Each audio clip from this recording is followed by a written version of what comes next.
ఏం చెప్పంటారు చెప్పండి. మీ మీరు 14 సంవత్సరాల నుంచి ఎక్కుతున్నారు. నాది ఈసారి 76వసారి. మీ ఎక్స్పీరియన్స్? నాది ఇవాళకి 2600 కరెక్ట్గా. 2600? Oh my god. మీ ఏజ్ ఎంత సార్? 70. ఈసారి తిరుమల కొండ 2600 2600 టైమ్స్ ఈరోజు ఎక్కి దిగుతున్నాడు. ఈరోజు 21 September 2024, time approximately 4 PM Indian standard time. Sir రెగ్యులర్గా 2600 టైమ్స్ ఈరోజు ఎక్కాడు. మీ ఏజ్ ఎంత సార్? 70. మీ పేరు సార్? రమణమూర్తిగా, తిరుపతిలో ఉంటారు. సార్ మీ ఎక్స్పీరియన్స్ కావాలి నాకు. మీ ఎక్స్పీరియన్స్. ఇప్పుడు మేము 800 మెట్టు దగ్గర ఉన్నాము, 850th మెట్టు దగ్గర ఉన్నాము. Sir experience 2600 times the experience చెప్తారు సార్. సార్ మీ ఎక్స్పీరియన్స్, మీ గురించి చెప్పండి ప్లీజ్. ఎక్స్పీరియన్స్ ఏముంది, నేను ఏదో రాజమండ్రి ఇక్కడ ట్రాన్స్ఫర్ అయ్యి వచ్చాము. ట్రాన్స్ఫర్ అయ్యి వచ్చినప్పటి నుంచి రోజు దర్శనం అలవాటు అయింది. అది ఇప్పటివరకు సుమారుగా 3350 దర్శనాలు అయ్యాయి. 3350 దర్శనాలు? అప్ప ఓం వెంకటేశానమా. ఇవాళ కూడా 2 దర్శనాలు చేసుకున్నాం. 2 దర్శనాలు? అరే వా. 3 రోజులు వరుసగా 2 దర్శనాలు.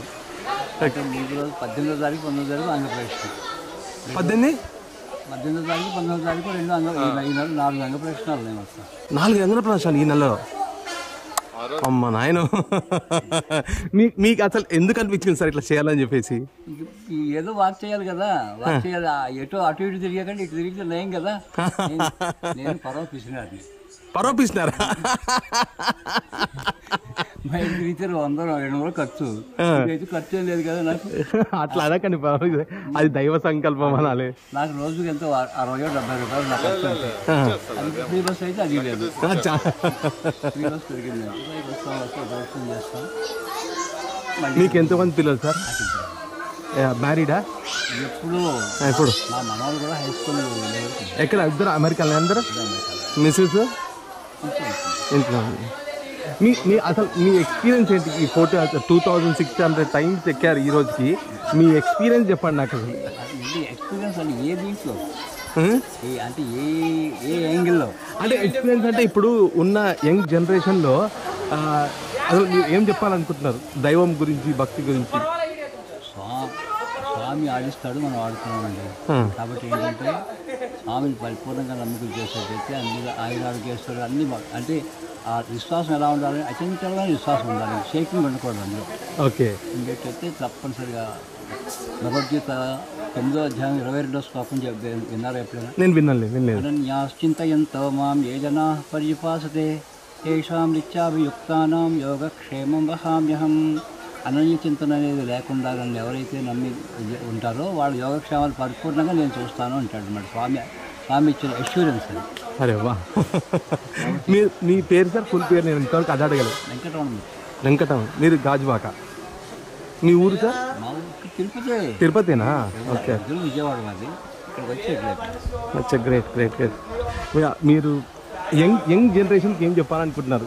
నేను ఇంతకుముందు అడిగాను, అది క్లియర్గా మీకు చెప్పలేదు. యంగ్ జనరేషన్ ఈరోజు దేవుడు అంటే టెక్నాలజీ, ఆర్టిఫిషియల్ ఇంటెలిజెన్స్ చాలా వచ్చేసేసి ఏది ఏమైనా కూడా అన్నింటికి కూడా చివరికి వచ్చేటప్పుడు వేదాంతంలోకి అన్ని వేదాంతంలోనే కలుస్తాయండి. ఓ వెరీ గుడ్ సార్. ఏదైనా సరే చివరికి వచ్చి కలిసేది వేదాంతంలోనే కలుస్తాయి అన్నమాట. ఎందుకంటే ఒక స్టేజ్కి వెళ్ళేటప్పటికి సైంటిస్టులు వాళ్ళే చెప్తారు. ఐన్స్టీన్ చెప్పాడు. ఐన్స్టీన్ కంటే గొప్పవాళ్ళు మనం కాదు కదా. E=mc² కనుక్కున్న ఐన్స్టీన్ ఉన్నాడు కదా. ఆయన దగ్గర ఇప్పుడు భగవద్గీత పుస్తకం రెడీగా ఉంటుంది అనమాట. అతను ఆటం బాంబు దుర్వినియోగం చేస్తుంటే బోరుమని ఏడ్చాడు అనమాట. నేనేమో లోక కళ్యాణం కోసం నేను చేస్తే వీళ్ళేమో ఇలాగా దీనికోసం పాడు చేస్తారని చెప్పి. అది వచ్చి దానికి ఎంత ఎనర్జీ వస్తుందంటే ఆ E=mc² దానికి ఆయన ఏం చెప్తాడంటే భగవద్గీత 11వ అధ్యాయంలో 12వ శ్లోకం చెప్పారు. సహస్రస్య భవేజ్జిక భగవద్గీత ఇది సదృశీ సహస్య భాసస్య. ఒక్కసారి కొన్ని వేల సూర్యులు ప్రకాశిస్తే ఎంత వెలుగు వస్తుందో అంత వెలుగు అనమాట స్వామిది. గ్రేట్. కాబట్టి ఏంటంటే మనం దర్శనం చేస్తాం, మనం అనుకుంటాం, కానీ మనం చేసుకోవడం కాదు, మన ఆయన చూస్తాడు. ఆయన మనం చూసేది ఎవరికి. అందుకనే కాబట్టి ఏంటంటే ఇలా ఒక సెకండ్లో వాళ్ళు తోసేసినా కూడా మనం ఏం చింతపడక్కర్లా.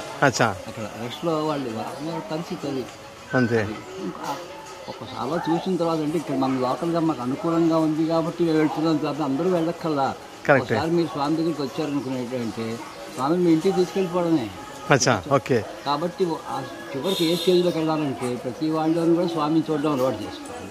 వావ్. అలవాటు చేసుకున్నట్టయితే వాడు ఏంటంటే ఇంకొకటి ఎదురువాడిని తిట్టలేడు, కొట్టలేడు. కాబట్టి వాడు అన్నట్లు ఎవరన్నా వస్తే తన కొన్ని దాంట్లో ముద్దు పెడతాడు. అచ్చా. అదనమాట. అదే రకంగా అడుక్కునే వాళ్ళు కూడా కోసం చెయ్యండి. డబ్బులు ఇవ్వకండి ఎవరికి. ఓకే. డబ్బులు ఇస్తే పాటు చేసే అవకాశం ఉంటుంది. వాడు ఉన్నాడనుకోండి, బస్ టికెట్ కావాలని ఉంటుంది, నేను వచ్చి నీకు టికెట్ కొనిస్తానండి, ఆకలిస్తుంది అన్నాడు అనుకో, ఇగో 2 ఇడ్లీ కొనిస్తానని చెప్పి కొని వాడి చేతిలో పెడితే తప్పనిసరిగా తింటాడు. వావ్.